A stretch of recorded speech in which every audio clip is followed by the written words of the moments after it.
your girl Sasha Ravae. I wanted to make this video today to discuss Counterfeit Dreams, in particular, a breakdown of who is, my most favorite character. So this is going to be part one of that series. So I'm going to start off with, with who everybody loves, of course, which is Jewel Sanchez. I love Jewel for, probably all the reasons why you guys love him, but I love him more because I feel like he is one of the characters that has had one of the biggest transformations. It may not come across like that because he how he's presented when the story begins, but I believe that his backstory kind of shows that. So for Jewel, he doesn't really have the same upbringing as Brandon or even Reagan, Robin. He comes from a very affluent family. His father was a lawyer and his mother had money, so he comes from a family where they never had a struggle. He doesn't really know, what it's like to not have. So it was very interesting to, see how Brandon and his relationship kind of flourished, because although they were similar in a lot of ways, they were very different in a lot of ways too. One thing that I do respect about Jewel a lot is that he doesn't want anything handed to him. He's not about that silver spoon lifestyle. Although he did have a lot of opportunities growing up, he was never one to just, kind of sit and wait. So when he made the decision to kind of get out of private school and go to public school where he met Brandon, it was, I guess, a cry for his independence, that he kind of wanted to pave his way on his own. So that's definitely, it shows, throughout the story, that he doesn't want to just be the leader of the Mag Boys. He doesn't just want Reagan to, kind of settle for him. He wants to. I think that another reason why Jewel comes across as so likable is because he's like truly genuine. Counterfeit Dreams, the reason behind the title was that, in some way, shape, or form, each character was fraud in some way, and Jewel is no exception.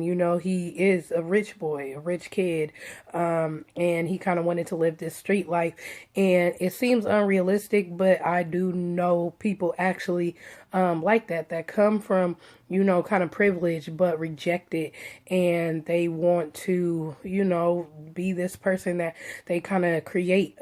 So that's where the title came from. So with Jewel, he fabricated kind of his whole existence until it became a reality for him. But, despite that, he's not fake. His feelings are truly genuine. How he feels about people, how he goes to bat for people even when, they do him wrong. Like, I always get people that say, he's kind of naive, or, he's too trusting. And it's like, he wants to believe that people, kind of mess with him the same way that he messes with them, that, they're as loyal to him as he is to them. But in a lot of the cases, you say that that's not the case. Like, him and Brandon had been friends for years. And, because of Brandon's own personal issues, he turned on him in the worst way. It wasn't even just about Reagan. I think Jewel could have kind of understood if it was just about a girl, but his life was at stake. So, that kind of, changes the game a little bit. But even despite all these people, kind of backstabbing him, as much as he wanted to change, as much as he wanted to say just fuck it and, fuck everybody, he couldn't, because that's not how he operates. That's not how he is. So, he's genuine in that sense. He really cares about people, and he doesn't, kind of want to leave people in the cold. Like, even for Pop, messed up big time in part 3. And Jewel should have left him alone, and maybe, the outcome would have been different for the both of them, but he couldn't. That love that he had for him as like his little brother wouldn't allow him to just, kind of throw him to the wayside. So, Jewel is definitely the person that you would want on your team. He's a good father.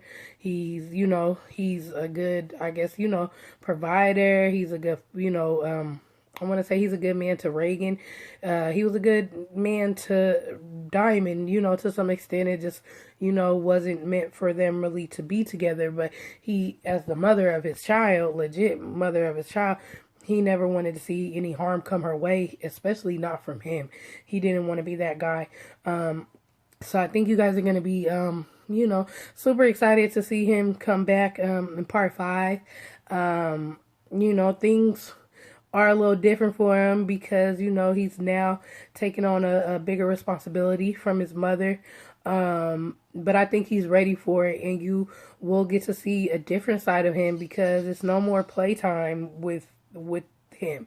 Like, he kind of has to be serious and all that kind of let go stuff that he was doing before, being super understanding and kind of letting people slide, to his own detriment, has to stop because it's not only him anymore. He now has Sicario and Hassan.